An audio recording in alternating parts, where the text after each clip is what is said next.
Leaders throughout the Arab world will be closely watching developments in Tunisia. Let's see if we can get our expert on the subject, Oliver Miles, a former British ambassador to Libya and somebody who knows the region particularly well. We've been watching and listening to what has been going on the streets of Tunisia today. The significance of the events as you see them, Oliver.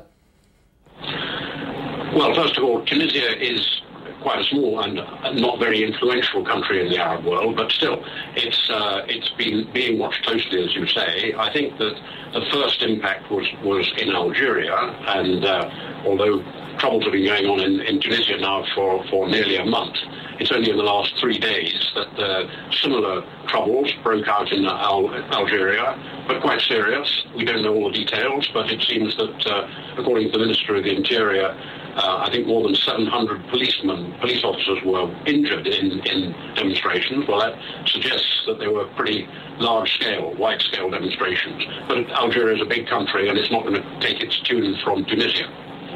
The Tunisians have gotten rid of the president. He's fled, a man they didn't like. Is the Prime Minister there, to your mind, any more popular, who is currently taking over the running of the country?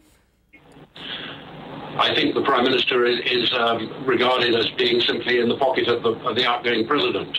The fact is that the previous regime, the regime which it really is now over, the Ben Ali regime, was very much a family affair. It was run by the family, and nobody else had very much power at all, as far as outsiders were able to make out.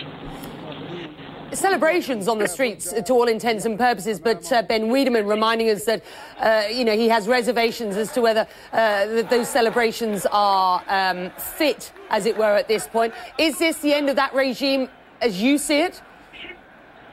Well, the fact is that the news, although there's plenty of news coming out of Tunisia at the moment, it's confused and some of it's contradictory. For example, I saw a report earlier today that the president's family had gone to Canada, then I saw another report saying that that had been officially denied, and I think proved to be false. If the president has really left Tunisia, then I think that's the end of his regime. I can't imagine that he'll come back.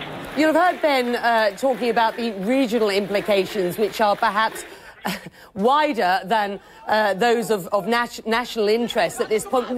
How do you read the story in the wider region, as it were?